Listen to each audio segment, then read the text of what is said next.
voilà donc ñu nekk ak yéen toujours rek fi nga xamante ni moom mooy Boune quartier Hamdallah 2 comme ni ngeen ko gisee ci yeneen koñ yi li nekk fii nii loolu la ñuy dund la même chose donc la population ñu ngi ci biir ndox bi jeunes yi ils sont très révoltés donc gis nañ ne maanaam depuis taw bi bu mu amee ba léegi li ñu leen defaroon comme promesse lépp li nga xamante ni moom la fi autorités yi promettroon pour taxawu leen ci jafe-jafe yi dara amu ci donc dañ leen di jox la parole rek ñu wax ñu li nga xamante ni moom lañ nekk di dund fi mu toll nii. franchement sonn nañ gis nañ li ñuy dund nii. kër yëpp génn nañ xoolal cameraman xoolal lii kër yëpp génn nañ sonn nañ ñu ngi déchets yi ñu ngi tout mënutuñoo lekk mënutuñoo naan franchement nous sommes fatigués dañoo dee fii nii on est wax nañ ak préfet bi waxoon nañu ak sous-préfet xoolal paa bi daanu na waaw xoolal paa bi daanu na mu ngi nii ñëpp dañuy jóge ci feebar bi dañuy jóge ci ndox mi rek dee sonn ndaxte dañoo on est fatigué. lii nii su ngeen ko xoolee seen yaram war na daw lii dafa ñaaw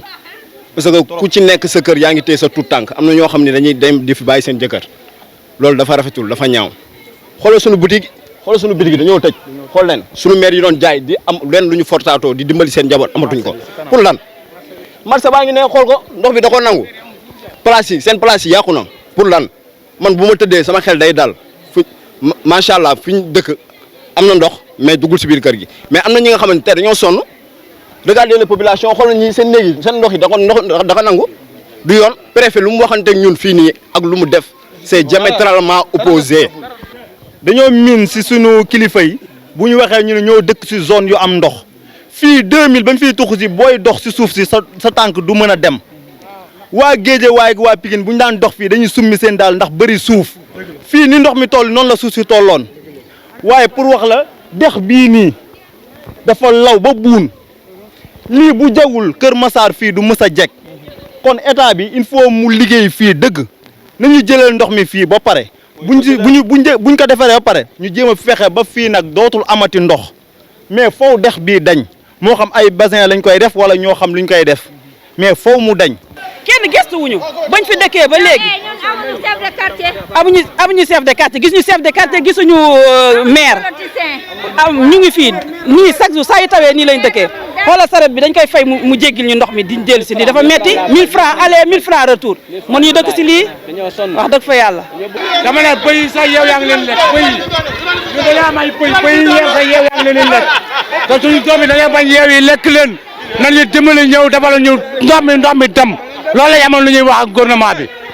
comme ni ngeen ko gisee population baa ngi nii ci biir ndox bi donc di ñaan ñi nga xamante ni rek ñoom ñooy autorités yi ñu def seen kéemtulaay kàttan pour mën leen génnee ci li nga xamante ni moom mooy situation yi parce que nawet lañ nekk lii day doog a tàmbale rek weeru ut ku ci nekk xam ne weeru ndox la donc bu fekkee ni ay quelque taw ñoo jàll lii mel nii buñ demee ba ci kanam kenn xamul lu ñuy dund donc population bi ñooy ñaan autorités yi ñu def seen kéemtulaay kàttan mën leen génnee ci li nga xamante ni moom mooy situation bi nii soxna si da nga am loo bëgg a wax. waaw bañ a wax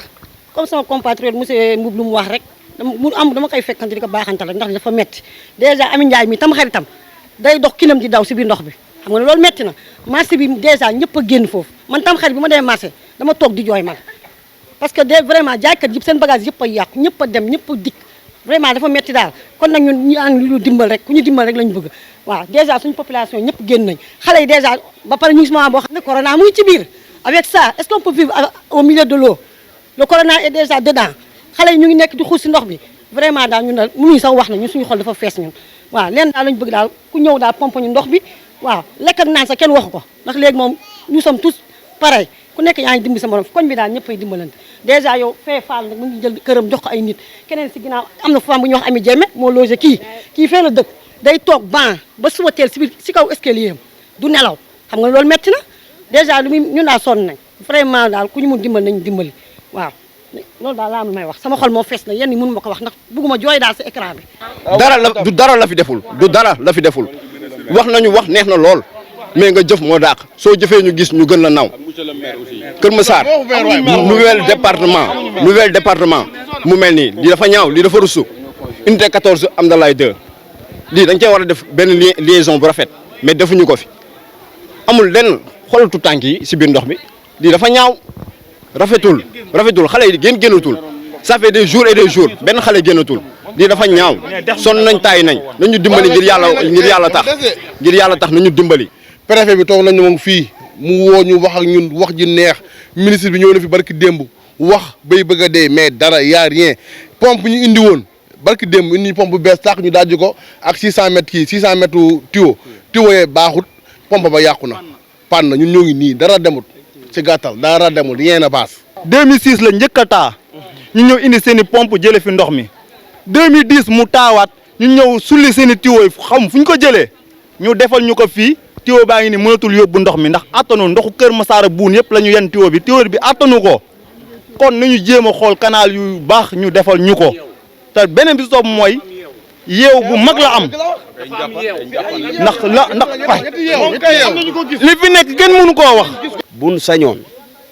première autorité bu ñuy interpellé mooy le président Macky Sall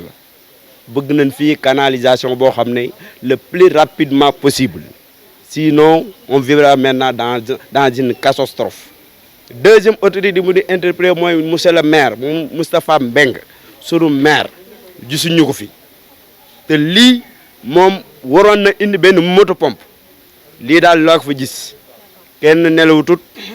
kenn lekkutut kenn naanatut ndax catastrophe boo xam ne catastrophe naturelle la. billaay te ñun fii ne amuñu préfet amuñu maire ñun xool amuñu xool suñu ñun ñëpp xool dañuy toog fii nii di dugg su ndox mi di xuus su ndox mi tamit xam nga am na la nga xamante ne tamit xam nga rafetul quoi ñun xam nga waxuñu sax Macky Sall ndax xam nga ñun Macky Sall du ñoom mais xam nga nañu lijjantil xam nga da nga xamante ne ndox mi quoi bàyyi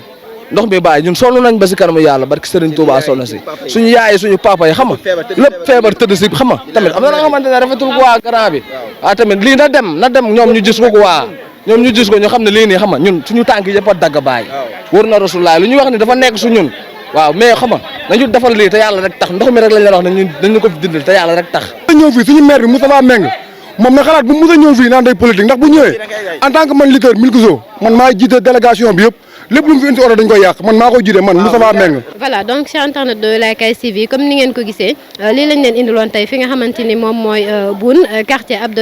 Amdallah 2 donc ngeen gis li nga xamante ni rek moom la population bi nekk di dund mu nekk situation yu compliqué yu difficile comme ni ngeen ko gisee kër yi laay wax ci boppam mu ngi ci biir ndox yi donc ça veut dire que ñi dëkk ci biir kër yi ñu ngi ci biir ndox bi mënuñoo dem mënuñoo ñëw mënuñoo jàngi xale yi génnatuñu mënatuñoo jaay xamatuñu nuñ def même pour togg sax mënuñu ko donc ñuy lancer benn appel ñi nga xamante ni ñooy autorité yi ñu xool rek li nga xamante ni mooy solution ñu indil leen ko pour ñu mën a génn ci situation yi et comme ni ngeen ko gisee jeunes yaa ngi menacé et que bépp autorité bi nga xamante ni taxawoo fi jàppale leen bu élection jotee boo fi ñëwee doo fi amee dara loolu moo nekk kàddu ndaw ñi nga xamante ni ñoom ñooy yeewoo fii nii ci Amdallah donc comme ni ngeen ko gisee autorité yi population bi sonn nañ donc seen rôle moo nekk ngeen jàppale leen moom lañ leen laaj donc ngeen jàppale leen parce que taw bi ça vient de commencer buñ waxul ne commencé sax weeru août ñëpp xam nañ ne ndoxu taw la te bu commencé def nii d'ici taw bi di arrêté wala d'ici nawet bi di jeex dina gën a compliqué donc fagaru daal ci ba nga koy mën maanaam waa xoddeeku balaa ngaa lakkale et il n'est pas trop tard c'est vrai que métti na mais il est encore temps pour ngeen jóg jàppale population bi donc lii lañ leen indiloon di ñaan yàlla mi nga xamante ni moom moo mën lépp rek mu saafaral ñëpp ba conditions yi difficiles yi ñuy dund ñu ñëpp ñu mën cee génn à très bientôt wasalaam